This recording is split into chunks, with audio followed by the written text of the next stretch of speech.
يا مساء الفل، عاملين ايه؟ يلا بسم الله اللهم بارك كده. عاملين النهارده سمك. تعملي ايه يا لولا؟ عامل لكم اكله سمك النهارده، وقلت اوريكم الطريقه بتاعتي يعني المتواضعه في تحمير السمك او قلي السمك وتتبيله. انا بصراحه يعني نسيت اني اصور لكم من البدايه خالص. طبعا الاول ان جبت السمك غسلته كويس جدا، غسلته بليمون ودقيق وميه وملح، وطلعت كل الزوائد اللي فيه والحاجات اللي عند الخياشيم والكلام ده، ونضفته من بره ومن جوه زي الفل. تمام لحد ما بقى قشطه. بعد كده صفيته كويس جدا جدا من الميه، وعملت له التتبيله عباره عن فلفل رومي، فلفل حراق، ملح وفلفل وكمون وشويه كزبره ناشفه، وممكن بقدونس تحطي او كرفس لو عندك، ما عندكيش مش مهم، وتحطي ملح بقى وتوم. تمام. وطبعا كل ده في الكبه. لو عندك الثوم مفروم تحطي الخليط ده عليه وتقلبي وخلاص. تمام. بعد كده بتملحي من جوه السمكه، من جوه ومن بره. تمام. انا عامله النهارده يا جماعه بولتي وكستومري او الكسكومري، مش فاكره بالظبط يعني، مش عارفه نطقه الصحيح بالظبط ايه. ملحنا السمك، نيجي بقى للتتبيله او الكفر اللي بره. الكفر ده عباره عن ايه؟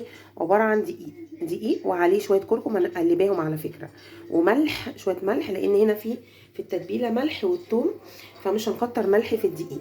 حطيت ملح شويه صغيرين، حطيت كركم. عندك كركم حطي، ما عندكيش هو مفيد يعني، عموما عندك حطي، ما عندكيش مش بتحبي طعمه عادي استغني عنه مفيش مشكله.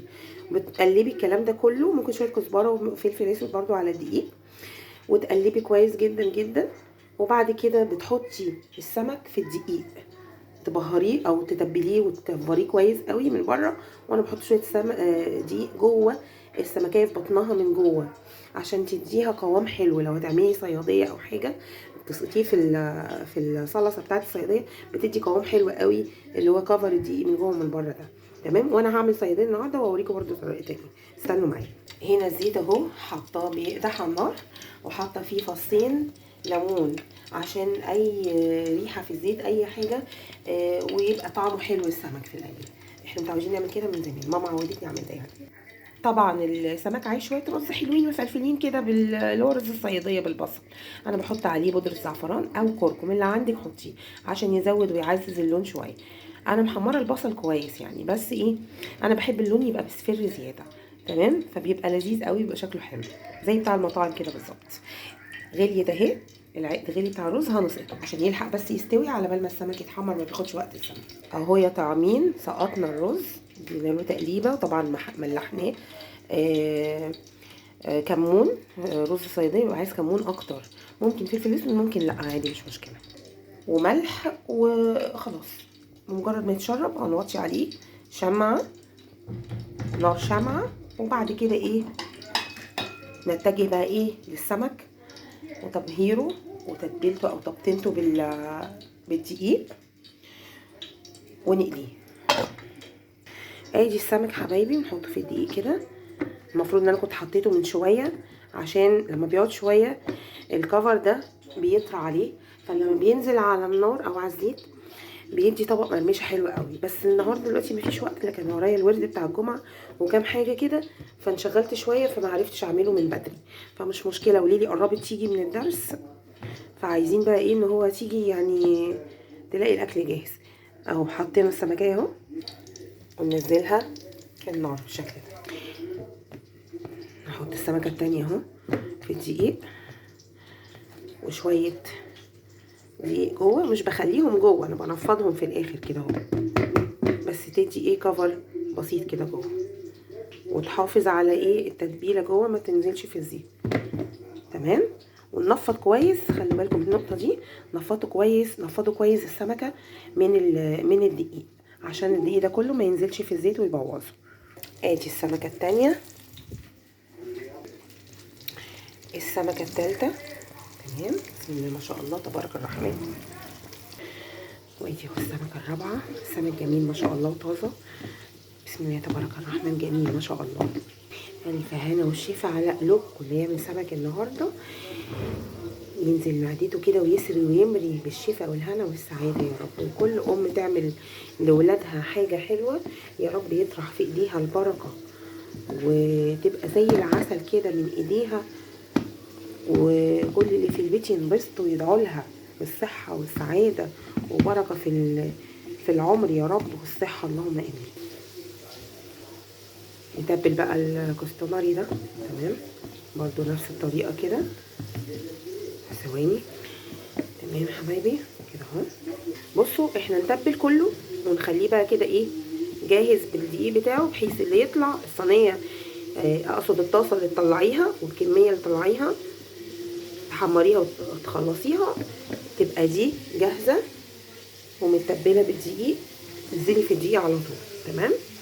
الجيش ايه قالك اتصرف، والشاطره تنجز حاجتها كلها في وقت واحد، برضو من غير دربكه ولا قربقه، عشان مفيش اي اذى يصيبك ولا اي حاجه تلسعك. واحده واحده وبالصبر كده، واركزي كده واعملي الحاجه بهدوء وكله هيبقى زي الفل. وطول ما انتي واقفه في المطبخ اذكري ربنا وقولي سوره الاله في قريش كتير قوي، ردديها يعني وانتي شغاله في المطبخ بتاعك، في مطبخك، تعملي لقمه لاولادك. ان شاء الله ربنا يطرح في اكلك الخير والبركه يا رب، وتنجزي كده بسرعه وتبقى الحاجه زي السكر من ايدك ان شاء الله. حوقيلي كتير برضو كده، صلي على رسول الله كتير، هتبصي تلاقي الدنيا خلصت وانجزت بسرعه وكل حاجه بقت زي السكر. اهو حبايبي دول اللي فاضيين هعملهم في الدقيق برضو وارجع لكم. بسم الله ما شاء الله، بسم الله ما شاء الله، اللهم صل على النبي عليه افضل الصلاه والسلام. ما تجيبيش حاجه. وادي لمرة اهي لسه راجعه من الدرس وقالت هتكمل معايا تصوير. الله وتمسي عليكم بالمره. ادي السمك حبايبي اهو، لازم نحط بنقلبه ونعيشه شويه على النار عشان ما تلسعفيش، عشان ما يطرطش عليك. بصوا بقى الكركم بيدي لون جميل ازاي للسمكه، بيديها لون جميل قوي نصفاوي كده كهرماني حلو قوي. ولازم نحط نصين الليمونه دي علشان الزفاره. ايوه بالظبط كده. وادي الرز اهو اتشرب، نقلبه بقى. رز الصياديه اللي هو رز السمك اللي بالبصل، ريحته يا ماما تحفه تحفه تحفه. سمعنا وانا طالعه والله من على السلم. طبعا انتوا عارفين الطريقه، عارفه انا كده حبيبتي. طبعا انتوا عارفين الطريقه، انتوا شطار يعني. عايزه اقول لكم برضه بصلايه حلوه كده متوسطه، بتحمروها وتتكوا عليها تحمير شويه اللي هو مش محروقه ولا صفرة فاتحه. تمام. وبعدين تنزلوا بالميه، العقد على قد الرز المصري. حطوا بقى كمون وبودرة زعفران او الكركم وشويه فلفل اسود، واللي حابين تحطوه في التوابل يعني. تمام بالظبط. وتدوا له تقليبتين كده. اول ما يتشرب توطوا عليه شمعة لحد ما ايه ما يستوي كده. الرز اهو خلص قرب يستوي داخل على السوا. بص حبايبي هنا كمان خلاص اهو السمك حمر، صفوه الزيت كويس جدا، وعلى كلينكس مطبخ او ورق زيت اللي هو الورق اللي بيمتص الزيت ده، وتشيله وتحطيه عشان نحب ايه الزيت ينزل منه خالص. تمام. هنشيل الصينيه كلها ونجيب حاطين هنا في السمري اهو، في السمري عشان يتحمر. هنشيل دول بقى. هنا كده قلبنا في السمري السمكه دي، ولسه في سمك بقى تاني ده خلي بالك ابني لما بيجي بيحبه سخن، يحب يقليه يبقى طازه يعني، تحطوا في الثلاجه لما يجي يحمره بقى. دي ايه بقى حبايبي؟ قولوا انتوا دي ايه توقعوا؟ دي تسبيكه الصياديه. انا عامله صياديه النهارده، ودي التسبيكه بتاعتها هوريكم دلوقتي. عباره عن ايه؟ هي عباره عن بصلايه كبيره حلوه بتتقطع وبتتحمر وبتحط عليها الصلصه وعصير الطماطم وبتتبل بقى بالتوابل اللي حباها، وبتديها غلوه تتسبك كده، وتفقشي فيها السمك اللي سمكتين من اللي انت حباهم يبقوا صياديه في قلبهم ياخدوا غلوه خلاص بقت صياديه. في ناس بتحط في طاجن وتخليها تاخد وش في الفرن، وفي ناس بتاكلها بفتاتي كده. انا اوقات كنت بحطها تحت الشوايه، وحاليا احنا هناكلها كده يعني، هنكتفي بانها تاخد غلوتين كده وتطرى وخلاص، مش هحطها في الفرن. اهو هنا حبايبي اهو سقطت سمكتين في قلب التسبيكه بتاعت الصياديه، هتاخد غلوتين وخلاص كده احنا عملنا الصياديه. نكمل التحمير بتاعه واشيله. وادي الرز استوى بقى زي الفل، وهنغرف الف هنا وشوف حبايبي وجمعتكم مباركه ان شاء الله. استنوا كده. وطبعا ما ينفعش يبقى فيه سمك وصياديه وما يبقاش فيه سلطه الطحينه والسلطه الخضراء الجميله. وبألف هنا وشفا حبايبي. ربنا يحفظ ما بين ايديكم جميعا يا رب وايدينا. وربنا يبارك في رزقكم وصحتكم وعافيتكم يا رب. وجمعه مباركه وكل سنه